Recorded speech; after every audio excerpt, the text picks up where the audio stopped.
Ça a l'air d'être bien. Juste pour la première partie. Hop, tu refais clic droit, extruder une deuxième fois. Et voilà, on a les deux parties. Hop. Maintenant, on va se resservir du guide. Oups.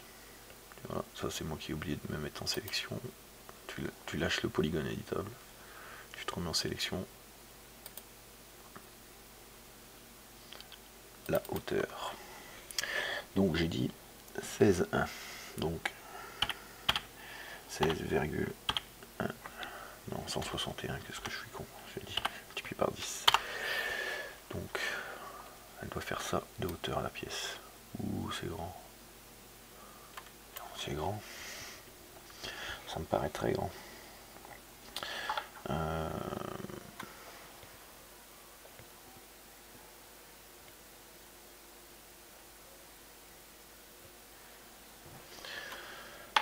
Disons que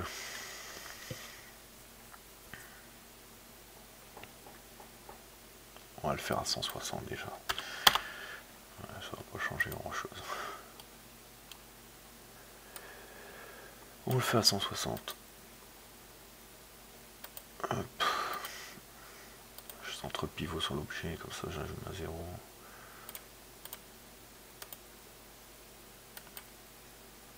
C'est pour le déplacement du pivot tout ça. Ici.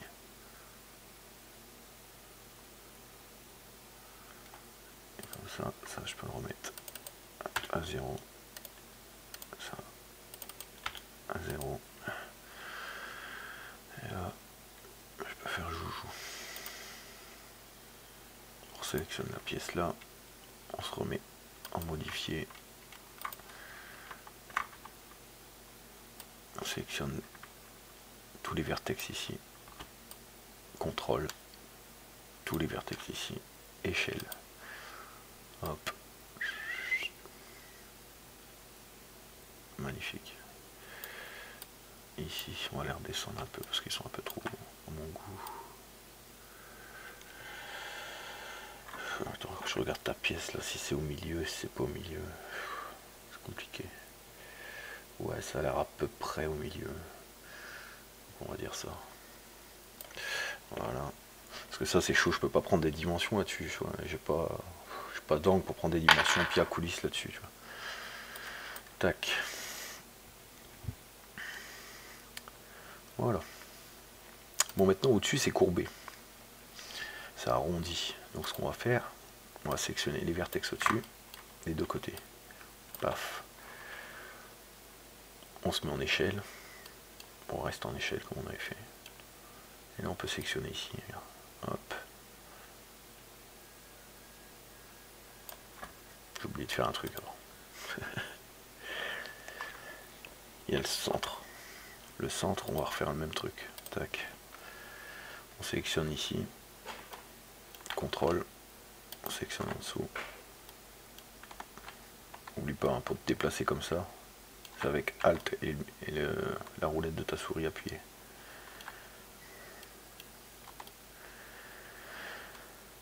Donc voilà. Et ici, le diamètre du trou, il fait 5.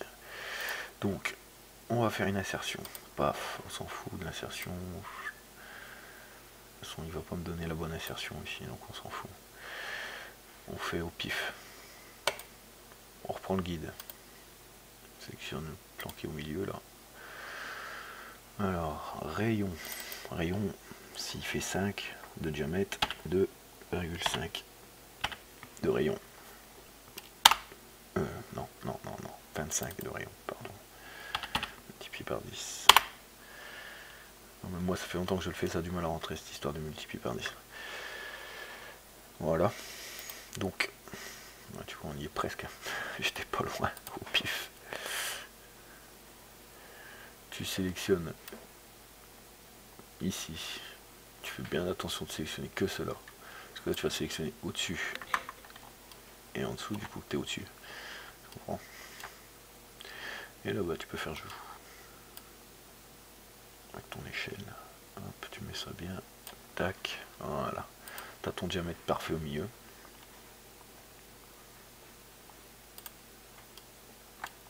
Hup. Et maintenant, ce qu'on va faire, c'est qu'on va sélectionner ça. CTRL, ça. Et par contre, on va désélectionner ce qui est au milieu. Donc tu fais Alt. Tu restes appuyé sur Alt. Et tu désélectionnes. Et ça garde ta sélection en dessous. Tout en enlevant ce que tu as désélectionné forcément. Là, ici. Tu reprends l'échelle. Hop. Alors, ton truc, il est assez proche. Apparemment. Donc on va le mettre comme ça. Paf. Ça m'a l'air plutôt pas mal. Il faut quand même que ta tête d'impression elle sache faire un truc assez propre. Donc on va le mettre comme ça. Ensuite on va prendre segment. Parce qu'on va arrondir le truc. Tac. Quoique non en fait. Quoi qu'en fait elle est comme ça ta pièce. Là, c'est pas si arrondi que ça. Vite fait. Allez vite fait. Juste pour te faire voir comment on fait un arrondi. Ici tu sélectionnes là. En vertex. En segment pardon. Tac. Tout cela. CTRL. Tout cela en plus. Tac. Connecté.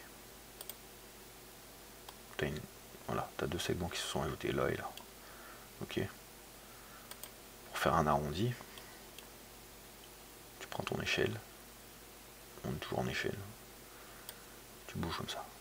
Hop, tu vois. Voilà, on va le mettre comme ça, admettons. C'est parfait. Là. Tac. Voilà. Ta pièce, elle est pas loin d'être finie. Cette merde. Putain. On le delete, supprimer avec ton clavier. Il y a supprimer avec le clavier et supprimer, je te ferai voir quand il y a des segments ou quoi, comment on s'en sert. Et justement, on va s'en servir. Tu prends ça, polygone, tes faces qui sont sélectionnées, bah, s'ils ne sont pas sélectionnés, tu les resélectionnes, tac, tu déplaces avec Alt et le centre de ta souris, CTRL, paf, les deux sont sélectionnés, tu revérifies avec Alt. Voilà. Tu fais un truc ici, supprimer avec ton clavier. Hop, voilà. Tu viens sélectionner bordure. Ou voilà. Ici. De toute façon, tu peux faire tout l'objet, il va te sélectionner que les faces qui sont ouvertes. Les arêtes qui sont ouvertes, qui sont pas été fermées. Tu comprends? Donc voilà. Donc tu sélectionnes cette arête là. CTRL cette arête là. Et ici tu viens faire pont. Tu vois? Hop. Il t'a fait le centre. Ça c'est nickel. Voilà, ta pièce est presque finie. Bon, maintenant je vais te faire voir un truc que beaucoup de monde ne sait pas. C'est que ta pièce, là elle est bien, mais quand tu vas l'imprimer, ça va être dégueulasse. Parce qu'il y a beaucoup de pièces sont toutes carrées, toutes bizarres. Ce qu'ils savent pas les gens, c'est que quand tu sélectionnes ta pièce et quand tu la mets dans 3ds Max ou dans un autre logiciel, il y a toujours un lissage de base, qui est le lissage pour l'aspect du rendu. Ça, faut le supprimer. Tu sélectionnes toute ta pièce en polygone, hop, tu descends dans la sélection ici, ça tu les enlèves. Parce que ça c'est juste pour faire beau en fait. Ça va donner aucun aspect à ta pièce en 3D. Là ta pièce, merde, quelle merde ce truc.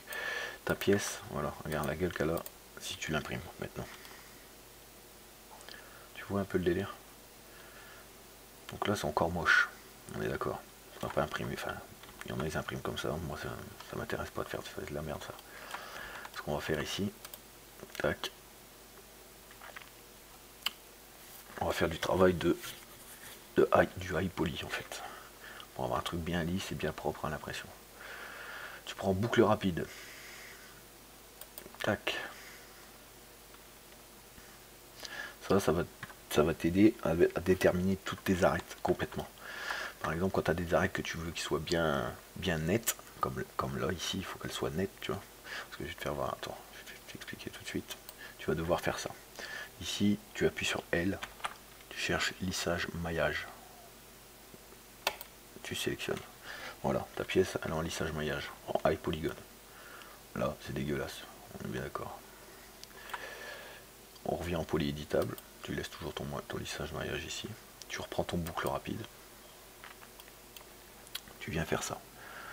Tu t'en déplaces, tu en mets une là, au pif où tu veux, paf, et tu appuies sur Alt après pour la déplacer. Hop, tu la places bien au bord. Pas trop collé, pas trop, mais bien au bord. Tu vois. Plus ils seront au bord, plus tes arêtes elles sont nettes. Tu fais pareil ici, tac. Il faut encadrer le bord en fait. Comme ça tu vas avoir des arêtes bien nettes, bien un bon angle droit. Tac. Non, voilà, elle est mal placée. Tu refais Alt, tu la remets bien.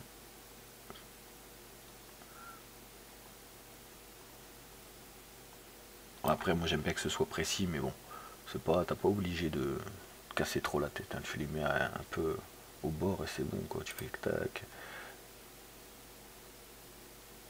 tac, et tu prends pas la tête hein, si tu veux.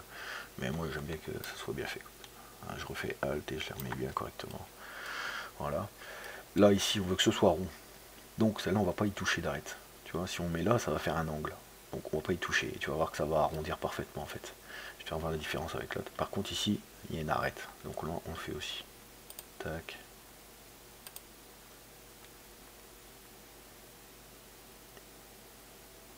Ici. Ici.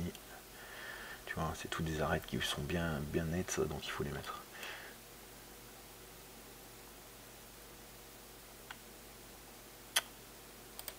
Voilà, Alt.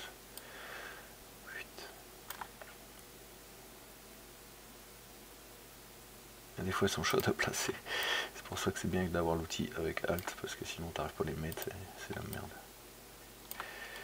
Voilà, là pareil. Hop.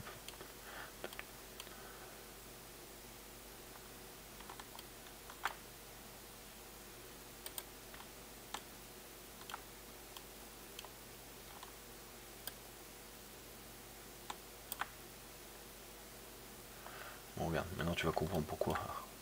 Vraiment l'utilité de ce truc. Regarde. Tac. Voilà, c'est parfait. Nickel du coup la pièce là. Et regarde, en dessous. Voilà.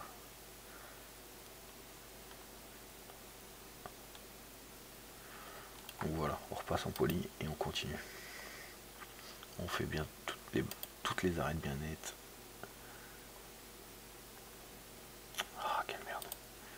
On descend, tac. Alors, on va descendre un peu celui-là. Hop.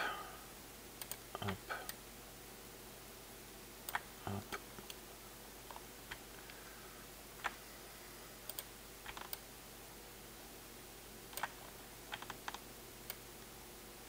Oh, allez, hein. Elle est partie où mon arrête? Sérieux. Il veut pas me la placer. Faut que je me dézoome un peu. Ah, l'enculé. Alors, on est en arrière. Parce que là, j'ai fait bien de la merde. C'est quoi ce bordel?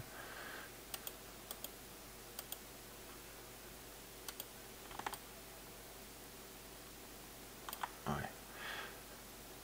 Ah, tu vois, des fois, il y en a, ils sont difficiles à placer, quoi, mon gars. Laisse tomber. Voilà.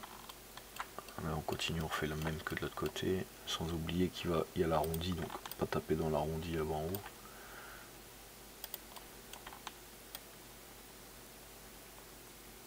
Je vais te le faire pour te faire voir, tu vois. Je vais le faire en dernier. Comme ça, tu vas comprendre. C'est quoi cette merde? Pourquoi il veut pas descendre? Il a envie de me faire chier. Voilà. Des fois, c'est juste parce que t'as vu, elle accepte pas. Il faut te déplacer un peu.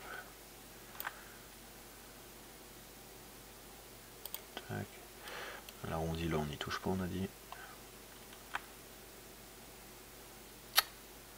Bon, tu veux le mettre là? On va le mettre là. Casse les couilles. Décider de mettre où il veut, il me fait chier. Hop.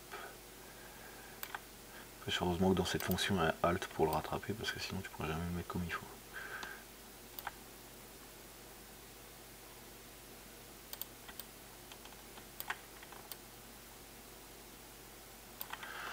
Voilà, regarde, hop, lissage maillage, ton objet est fini. Regarde ce que je te disais avec cet angle là. Si je mets ton mets là, on va le faire pour faire voir.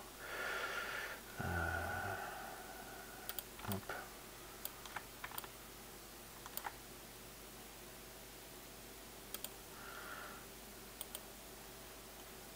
Voilà ce que ça donne, tu vois. La langue, tu le vois direct. Tandis que là, ça arrondit. Donc, on va revenir en arrière, supprimer cet angle. Tac, tac. Voilà. Là, ton objet est fini. Si jamais c'est pas assez rond à ton goût, parce que là, c'est l'aspect qu'il aura imprimé. Si jamais c'est pas assez rond à ton goût, tu as l'itération ici. Tu peux encore taper dedans. Paf.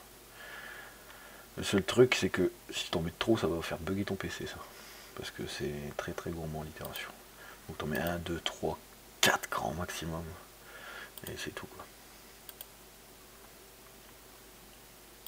Il y en a assez déjà. Exporter.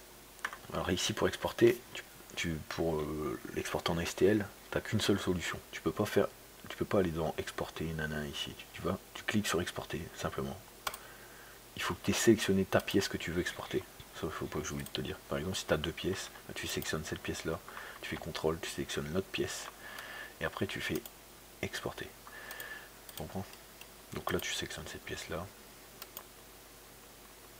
exporter, et tu choisis STL. Et comme ça, tu l'auras. Parce que si tu fais enregistrer, machin, ça marchera pas. Il faut faire exporter. Et en sélectionnant ta pièce, c'est important, sinon ça va bugger. Regarde, je vais te faire voir le truc, tu vois. Si tu fais, là t'es dans ton truc, tu fais exporter, STL, sur le bureau, tu vois, j'avais fait test. Hop, il va dire, ok, hop, pas de données à exporter. Par contre, si tu fais ça, et que tu mets une autre pièce à côté, tu l'exportes, tu peux imprimer les deux en même temps du coup. Exporter en STL, paf, Minari, ok, on descend ce machin, paf, where is, il est là.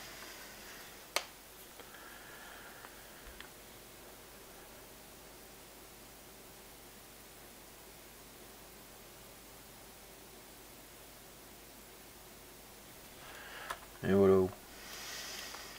Et voilà. La pièce elle est faite.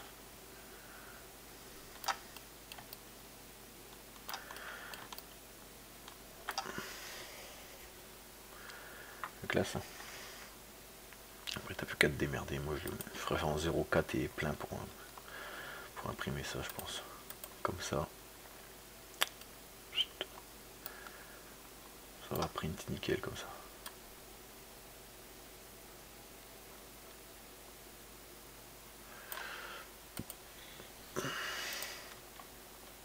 Oublie pas d'enregistrer aussi. Tu fais ça, enregistrer, tu choisis où tu veux l'enregistrer. Et Guigui. Hop, voilà. Et du coup après t'as ton fichier Guigui. Voilà, voilà mec. Tu me diras si tu galères ou quoi, je te réexpliquerai, ça marche. Allez.